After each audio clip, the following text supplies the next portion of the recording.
Bab 843. Aku takut datang terlambat. Pemikiran Hansen sangat sederhana, dia memasang wajah yang jujur dan berkata dengan tidak bersalah. Jika dilihat dari sikap tuan muda, dia sepertinya tidak lebih lemah dari nona waktu itu.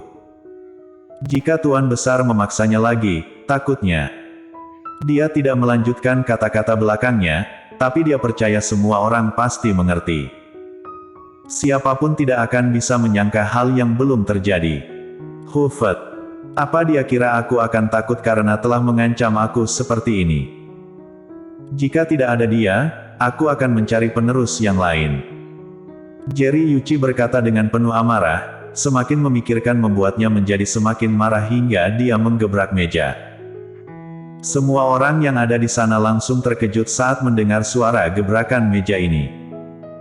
Hansen tidak berani berbicara lagi dan langsung mundur ke samping.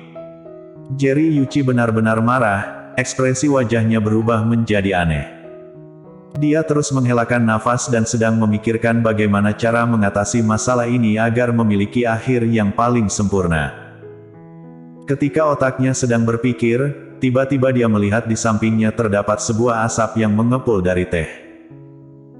Jerry Yuichi mencium aroma teh itu, lalu tanpa sadar menggerucutkan bibirnya, kemudian tangannya bergerak ke arah teh itu. Kepala pelayan yang ada di samping mulutnya sedikit terbuka saat melihat gerakannya, dia seperti ingin mengatakan sesuatu, tapi pada akhirnya dia menutup kembali mulutnya. Jerry Yuichi mengangkat gelas teh itu dan menciumnya. Cih, teh ini cukup wangi juga. Apakah anak ini bisa menyeduh teh? Jerry Yuichi pun mencobanya. Ternyata, cukup enak. Jadi dia pun mencobanya lagi. Setelah dia mencobanya beberapa kali, Jerry Yuichi baru menyadari ada hal yang tidak beres. Setelah dia akhirnya menyadari hal yang tidak beres, dia mendongakkan kepala dan menyadari semua orang di sana sedang melihatnya.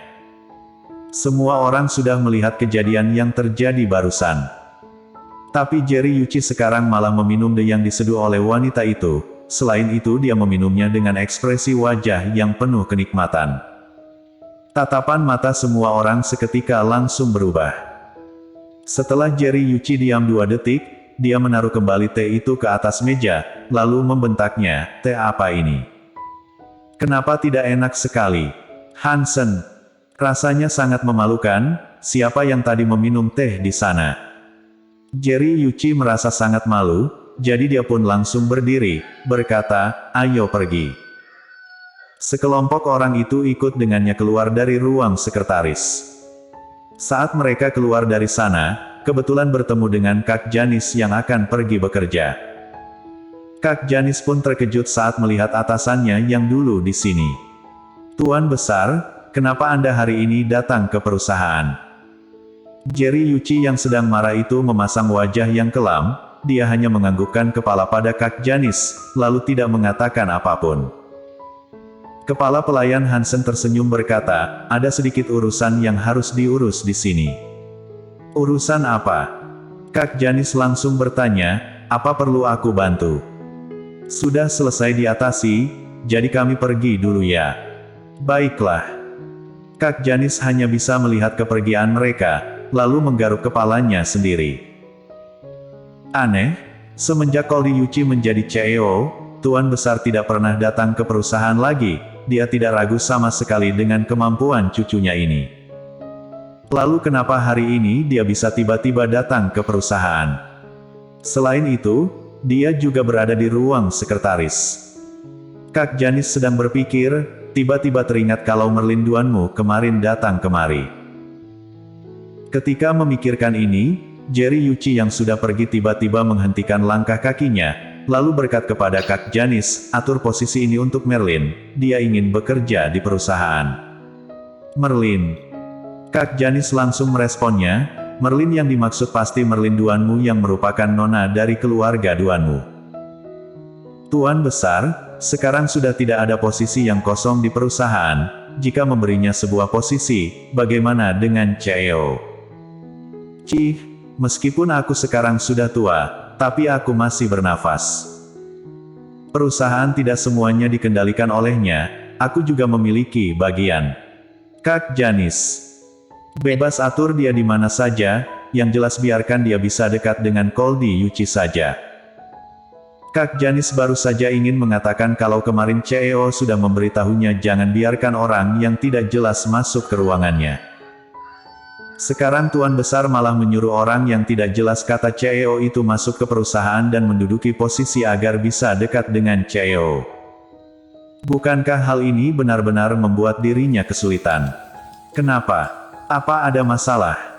Jerry Yuchi mengangkat alisnya, bertanya. Kak Janis kembali sadar, lalu berkata, tidak masalah, aku akan mengaturnya. Setelah Jerry Yuchi mendengarnya, barulah dia meninggalkan perusahaan dengan puas. Setelah dia pergi, Kak Janis masuk ke ruang sekretaris dengan ekspresi wajah yang pasrah. Apakah Tuan Besar datang kemari demi merlinduanmu? Hal ini terlalu berlebihan bukan? Setelah Colden membawa Audrey masuk ke ruangannya, dia pun mengunci pintu lalu menekan Audrey di daun pintu yang keras. Audrey Han. Dia menutupi dadanya dengan kedua tangan, lalu melihat ke arahnya dengan penuh waspada. Apa yang ingin kamu lakukan? Kakeknya masih ada di ruang sekretaris di samping, lalu Colden langsung menariknya kemari dan mengunci dirinya di tembok. Colden tidak mungkin ingin menciumnya pada saat seperti ini bukan? Audrey Han berjanji, jika Colden akan menciumnya sekarang, maka Audrey pasti akan memukulnya tanpa ragu agar Colden sedikit sadar. Ketika sedang berpikir, Colden benar-benar mendekati tubuhnya. Audrey Han membelalakan matanya, lalu mendorongnya dengan kuat. Kamu masih ingin melakukan ini di saat seperti ini? Colden menghentikan gerakannya, lalu memicingkan matanya, aku ingin melakukan ini. Apa ini yang kamu maksud? Audrey Han. Apa dia pura-pura bodoh? Dia menggigit bibir bawahnya, kamu jangan mengelak lagi, apa kamu berani bilang kalau kamu tadi tidak ingin? Audrey masih merasa malu dan tidak enak untuk mengatakan keluar. Colden awalnya masih ingin menebak apa yang ingin dikatakan oleh Audrey. Tapi dia langsung mengerti setelah melihat wajah Audrey yang merona. Dia tersenyum, mengulurkan tangan untuk memegang dagu Audrey, lalu berkata dengan suara serak. Siapa yang bilang padamu kalau aku tadi ingin itu? Audrey Han, jadi untuk apa kamu mendekat kemari? Ketika sedang berbicara, Colden semakin mendekati tubuhnya. Hidung mereka sudah saling bersentuhan, lalu nagas mereka sudah bergabung bersama. Audrey sudah merasa sesak nafas, dia tidak berani bernafas dengan keras. Suaranya sangatlah kecil seperti nyamuk, kamu ingin apa? Colden Ye tidak berbicara, dia hanya menatap mata Audrey dengan jelas. Ekspresi wajah Colden yang serius membuat Audrey merasa sedikit canggung, dia hanya bisa memundurkan tubuhnya ke belakang, tapi belakangnya adalah daun pintu, jadi dia tidak bisa mundur sama sekali. Ketika Audrey ingin bertanya apa yang dia inginkan, Colden tiba-tiba berkata, maaf sudah membuat kamu tersiksa. Audrey tercengang di tempatnya berada, dia melihat Colden Ye yang serius di hadapannya. Dia minta maaf kepada dirinya. Colden Ye mengulurkan tangan untuk mengelus kepala Audrey, tadi aku hanya ingin melihat apakah kamu menangis, baguslah kalau tidak. Ketika mendengar ini Audrey pun mengerti mengapa Colden mendekat kemari untuk menatap matanya. Ternyata dia mengira kalau dirinya sudah tersiksa sampai menangis. Awalnya dia merasa biasa saja, dia hanya bercanda dengan kakeknya sejenak, jadi tidak akan merasa tersiksa. Tapi setelah Colden mengatakan semua ini, Audrey pun merasa sangat terharu. Colden menarik kepala Audrey ke dalam pelukannya, berkata, aku takut datang terlambat. Bersambung.